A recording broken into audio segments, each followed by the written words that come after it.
Fala povo bonito e também fala o povo feio. Bom, meu nome é Gabriel Soares e eu sou professor de biologia, vocês já me conhecem. E a partir de agora nós vamos estar com esse canal aqui no YouTube, postando algumas aulas em função dessa pandemia que se alastra ao redor do globo e nos força a ficar em casa, nos privando do saber em sala de aula, mas que nos dá também a chance de trabalhar de uma forma diferenciada e mais dinâmica, através de diversas plataformas existentes aí. E aqui eu escolhi para trabalhar foi aqui o YouTube, porque eu acredito que seja de melhor acesso a todos e acaba sendo mais dinâmico para mim também. Bom, eu sei que não é a mesma coisa que a sala de aula, né? Em minhas aulas presenciais acho que são um pouquinho diferentes, com certeza, mas a gente vai seguindo o nosso planejamento aqui e tentando compartilhar um pouquinho do conhecimento, tá? Qualquer momento vocês podem tirar suas dúvidas comigo, né, através do campo de perguntas aqui embaixo, ou ainda podem entrar em contato direto comigo, caso possuam esse contato, e a gente vai tirando aí as suas dúvidas, né, mitigando aí uma falha ou outra que eu possa ter tido durante as aulas, tá? Eu não vou me aprofundar tanto no conteúdo, a ideia é ser mais rápido e objetivo, mas em contrapartida, nós temos aí uma possibilidade de continuar a estudar, mesmo diante dessas necessidades aí, esse ambiente caótico que a gente está vivendo. Então, sem mais delongas, bora lá. Hoje nós vamos falar sobre água e sais, mas eles estão inseridos dentro do contexto da bioquímica, que nada mais é do que a área responsável pelo estudo das estruturas da organização e das transformações moleculares que ocorrem na célula. É importante dar uma paradinha agora para a gente refletir o conceito de vida que a gente trabalhou anteriormente e ver que lá no começo da biologia, quando a gente trabalha de fato a origem da vida e também trabalha o que é vida, nós mencionamos que para ser um ser vivo, o indivíduo tem que ser dotado de uma composição química complexa. E a gente menciona uma série de elementos, né, uma série de substâncias, compostos orgânicos e inorgânicos que acabam existindo nos seres vivos para que eles de fato sejam vivos. E a partir daí, a bioquímica tenta justamente estudar esses componentes básicos da vida e entender a sua estrutura, a sua organização e as transformações que eles sofrem para que de imediato a célula possa vir a existir. E ainda mais, eles também estudam as transformações que configuram o que chamamos de metabolismo, né? A bioquímica estuda o metabolismo, que nada mais é do que as reações extremamente coordenadas que são fundamentais para garantir a sobrevivência, o crescimento e ainda mais a reprodução dos organismos vivos. Então, toda e qualquer reação química que ocorra dentro dos seres vivos, a fim de que ele possa se manter vivo mediante a sua execução, de imediato é considerada parte do metabolismo. E a bioquímica também estuda o metabolismo celular, uma vez que nada mais é do que a transformação dessas biomoléculas através de reações para garantir a sobrevivência da célula. Bom, então nós começamos a enxergar que a bioquímica ela vai estudar tudo para que você continue vivo, né? Todas as biomoléculas essenciais para que sua vida continue a, de fato, ser viva, né? E a partir daí, a gente vê também que o metabolismo se divide em dois tipos, o anabolismo e o catabolismo. O anabolismo, que é conhecido como metabolismo de síntese, né? Onde, mediante a absorção de energia, né? Ou a captação, melhor dizendo, de energia de uma dada reação química ou simplesmente do próprio meio, através da absorção de energia solar, por exemplo, algumas moléculas simples são transformadas em moléculas grandes. Esse processo anabólico é também chamado de porção de síntese do metabolismo. E seria exatamente o que? Seria a capacidade que nós temos de sintetizar moléculas a partir dos materiais que conseguimos, né, reunir aí durante alguns processos nossos.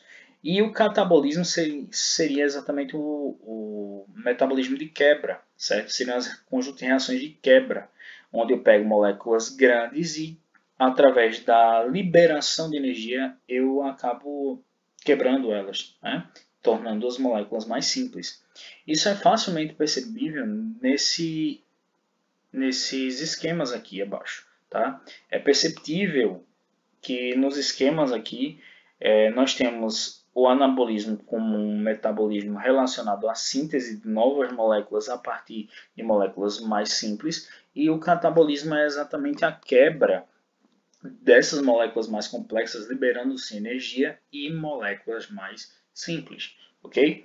Então, a partir daí eu pergunto a vocês, já que a gente está falando da composição química complexa dos seres vivos, o que compõe de fato os seres vivos? Bom, inicialmente, chomps, né? Carbono, hidrogênio, oxigênio, nitrogênio, fósforo e o bom e velho enxofre, né? Que na origem de seu nome é sulfur, e por isso o S, né, para justificá-lo dentro da tabela periódica, são os elementos essenciais à vida, ok? Então, todos os seres vivos apresentam chomps. Todos os seres vivos apresentam carbono, hidrogênio, oxigênio, nitrogênio, fósforo e enxofre. É essencial que esse chomps exista para que de imediato os seres vivos também se mantenham existindo, porque todos os componentes dos seres vivos, sejam orgânicos ou inorgânicos, são a base de chomps, ok? Então, vem aí uma questão bem importante. Eu acabo de mencionar duas palavrinhas-chave muito importantes dentro do estudo de bioquímica, que são exatamente as substâncias inorgânicas e as substâncias orgânicas. O que são substâncias inorgânicas? Bom, são moléculas pequenas que geralmente não apresentam carbono como seu principal constituinte, ou se apresentarem não realizam geralmente a reação de combustão, tá? Então, água, sais e até mesmo gases são considerados substâncias inorgânicas, tá? Mas a nível de composição dos seres vivos, composição, nós temos água e sais apenas como substâncias inorgânicas constituintes dos seres vivos, ou seja, são as biomoléculas inorgânicas, água e sais. Já as substâncias orgânicas ou biomoléculas orgânicas podem ser mais complexas, né? E mais simples, mas diante disso eu posso afirmar uma única coisa: elas apresentam uma cadeia carbônica e esse carbono vai ser o seu principal constituinte, e ainda mais, todas essas moléculas têm a capacidade de entrar em combustão, ok? Bom, quais são as 5 biomoléculas orgânicas existentes nos seres vivos? Bom, nós temos glicídios, também chamados de carboidratos, né, ou hidratos de carbono, e nós temos também os lipídios, as proteínas, as vitaminas e os ácidos nucleicos, tá bom? Nessa aula de hoje eu vou focar apenas na água e nos sais minerais. E em outras aulas nós vamos vendo as demais substâncias que estão presentes nos seres vivos. Mas eu quero que vocês entendam que toda a organização biológica, desde os átomos, as moléculas, as organelas, as células, os tecidos, órgãos, sistemas e o próprio organismo como um todo, né? Eles são constituídos pelas biomoléculas, eles são formados de sua composição atômica e molecular até o organismo. Nós temos a interação de chomps para que de imediato exista a vida, né? Exista tudo. E a partir daí a gente percebe que a água, que é o principal constituinte dos seres vivos, né? Porque na verdade é a substância mais abundante que existe dentro deles, chega a representar até 70% do peso da maioria dos organismos e apresenta percentuais distintos de acordo com cada parte do corpo que você de imediato resolva analisar. Por exemplo, nos ossos ela chega a ter em torno de 22%. Né? Então é muito comum você encontrar um teor de água de 22% mais ou menos nos ossos, no tecido ósseo. Já o nosso tecido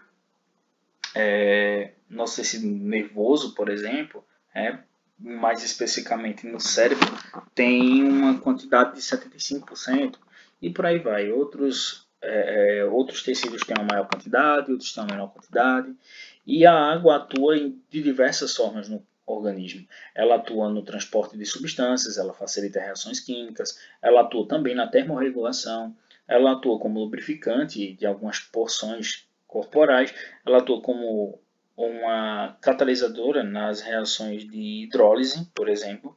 Na verdade, não é uma catalisadora, mas uma substância capaz de incitar as reações de hidrólise. E isso eu vou falar mais para frente. E também ela atua no equilíbrio osmótico, bem como no equilíbrio ácido-base, tá bom? Que é indispensável.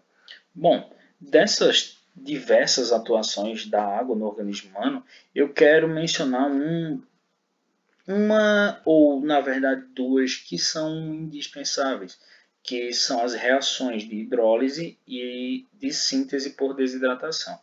O que seria hidrólise? Hidro vem de água, lise vem de quebra. Já a síntese por desidratação, des significa perder, e hidratação vem de água. Logo, a hidrólise é a quebra mediante a presença de água e a desidratação é a perda da água, gerando algo. Então, imagine que moléculas grandes, mediante a adição de água, sofrem o fenômeno que nós chamamos de hidrólise, ou quebra pela adição de água. Já as moléculas pequenas, quando são, entre aspas, desidratadas, ou seja, perdem água de sua composição, acabam tendendo a se ligar e se tornar uma molécula maior. Então, geralmente, quando eu quero quebrar, por exemplo, uma proteína, eu adiciono água, realizando uma hidrólise e, vamos dizer assim, quebrando, né, a proteína em aminoácidos. Mas se eu quiser ligar os aminoácidos em ligações peptídicas e formar de fato uma molécula como uma proteína, eu tenho que fazer a síntese por desidratação, retirando água como um dos produtos da reação. Na verdade, você não vai tirar água do aminoácido para que ele vire uma proteína, mas sim você vai retirar íons de hidrogênio ou de OH dessa molécula de aminoácido a fim de que ela se torne instável e se ligue com outra. E a partir daí possa, de fato, construir uma molécula conhecida como proteína, certo? Bom, então, a partir disso, nós vemos que a água é constituída por um átomo de oxigênio ligado a dois átomos de hidrogênio e tem uma angulatura numa geometria angular de 104,5 graus. E essa angulação lhe permite uma série de características, de propriedades magníficas que a gente vai citando de uma forma bem sutil mais para frente. Mas o que eu quero que vocês entendam é que ela apresenta propriedades físicas, como é o caso da própria transformação do seu estado físico, né, onde ela passa por variações de temperatura para que atinja seus pontos de fusão, de ebulição, e aí ela possa sofrer fusão, vaporização, liquefação, solidificação e ainda mais a sublimação. E eu aconselho, inclusive, que vocês perguntem o porquê, né, aos professores de química, vocês vão ficar essa dúvida aí no ar, ou quem quiser pode ir, inclusive, nas aulas de Fundamentos da Biologia aplicados à Educação Física, e dar uma olhada lá, que a gente também trabalha sobre água e sais, só que de uma forma bem mais abrangente, e conferir o porquê que a água ela consegue evaporar mesmo não atingindo o ponto de fusão dela, que é de 100 graus Celsius. E isso a gente aprendeu muito em química, desde o fundamental até o médio, a gente aprendeu que a água só muda de estado físico para gasoso quando atinge 100 graus Celsius, e não é bem assim, tá? Mas enfim, vamos continuar. Então, além de ter suas propriedades físicas, a água também tem suas propriedades químicas. Uma das propriedades físicas muito importantes também da água é justamente a atração que o átomo de oxigênio tem aos átomos de hidrogênio, tendo em vista que ele tem carga negativa e os de hidrogênio têm carga positiva. Se eu tenho um composto com carga positiva e carga negativa, significa que ele possui cargas elétricas, então ele é um composto polar, ele é uma substância polar. E a água é uma substância polar, porque apresenta tanto a carga positiva quanto a carga negativa. E isso facilita bastante, porque isso incita algumas de suas propriedades, como por exemplo a propriedade de ser um solvente universal, uma vez que ela tem a facilidade de estabelecer ligações de hidrogênio com diversos solutos. Então, ela é solvente universal justamente porque ela é capaz de solubilizar a maior quantidade de solutos na Terra. Ele é o líquido, né? A água é o líquido que tem maior poder de solubilização de compostos.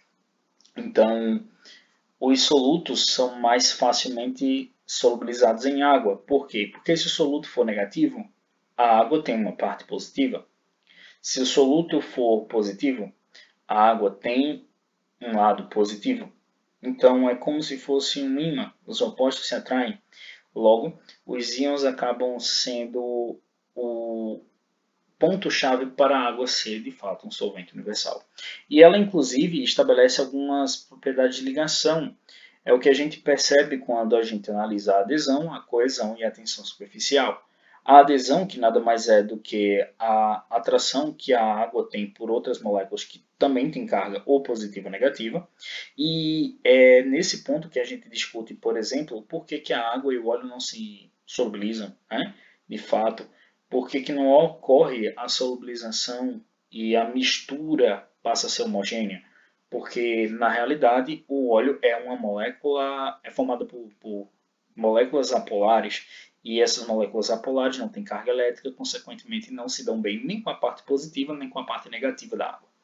Bom, já a coesão é uma propriedade que se baseia justamente na capacidade de uma substância de permanecer unida, resistindo à separação.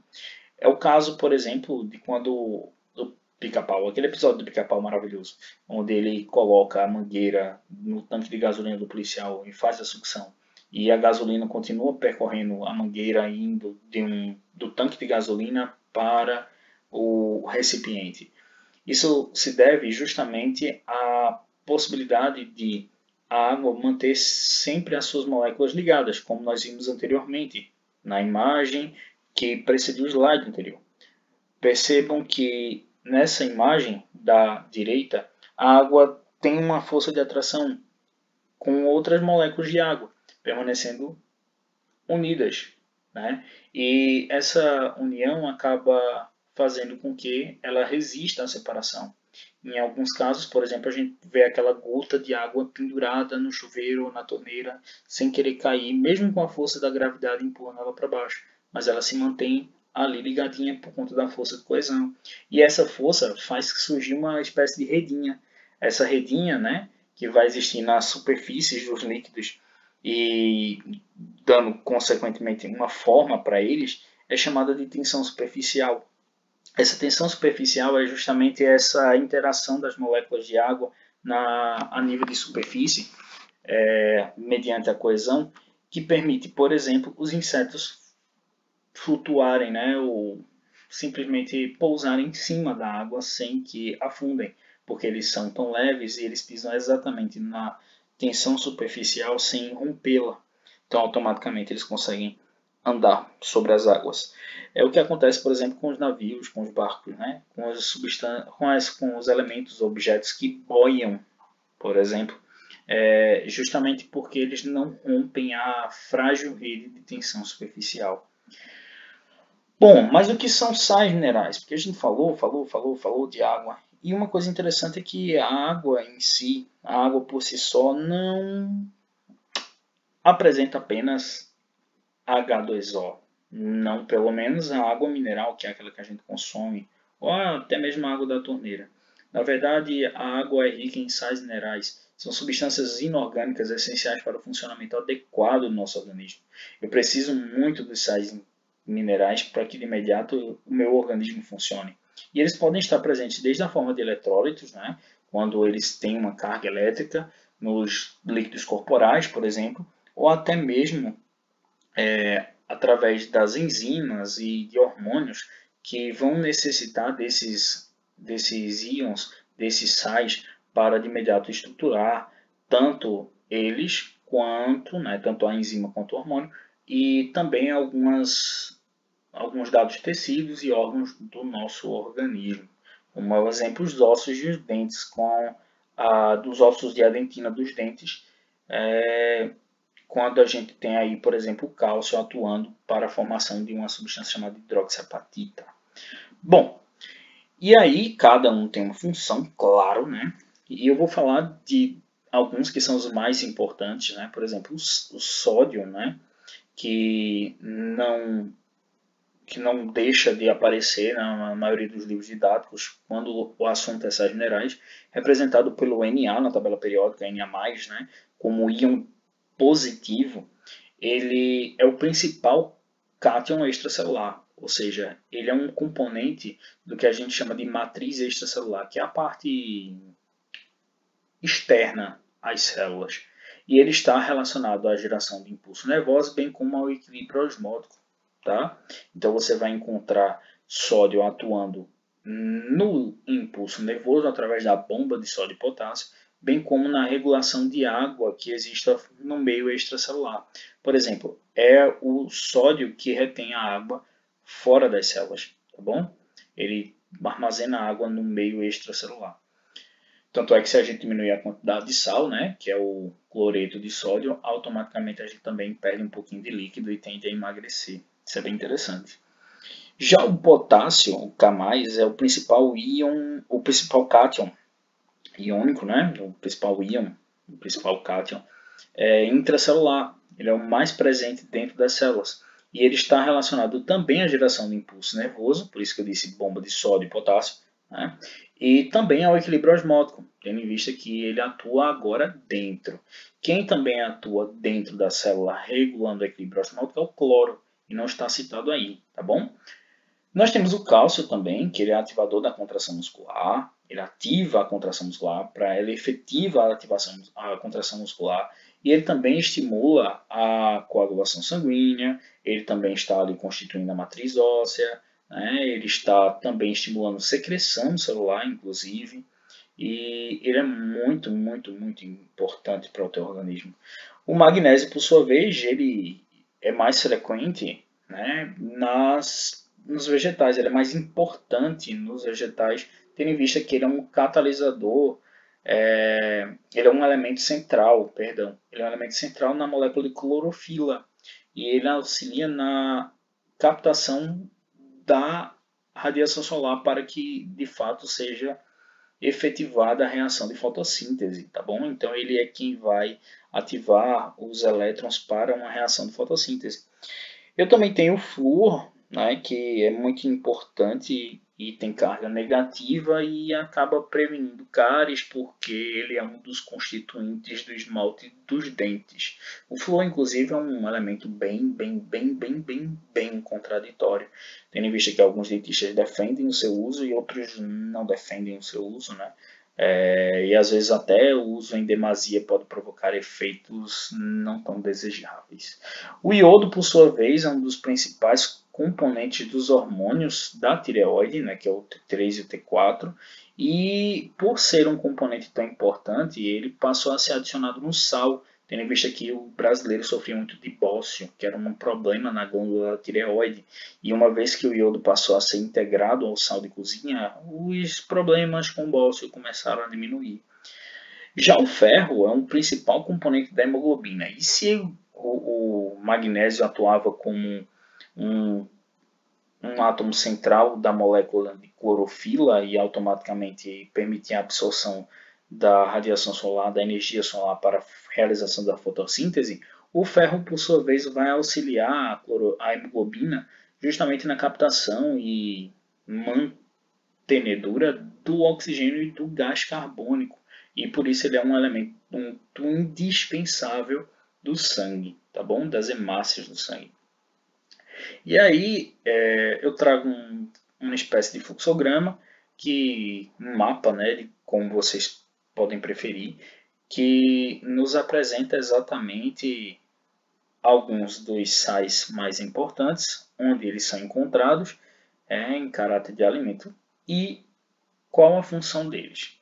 O que eu quero que vocês façam para, de fato, efetivar o conteúdo é que vocês montem uma tabelinha com alguns dos sais e coloquem nessa tabelinha os efeitos que a falta desse sal causa, bem como o alimento que ele é encontrado encontrado e até mesmo onde ele atua, em que reações ele atua, qual a finalidade dele no seu organismo. Se você construir essa tabela e revisitá-la algumas vezes durante os seus estudos, com certeza você vai conseguir compreender melhor a função de cada um e como eles vão atuar e ser importantes no organismo humano, tá bom? Bom, eu disse que eu não ia me delongar e a nossa aula já vai em 25 minutos. Eu vou ficando por aqui. Eu espero que vocês tenham gostado, eu espero que tenha sido uma boa revisão e que a gente volte a discutir um pouquinho mais sobre bioquímica nas próximas semanas, ok? Então fiquem com Deus, um grande abraço e até mais. Tchau, tchau.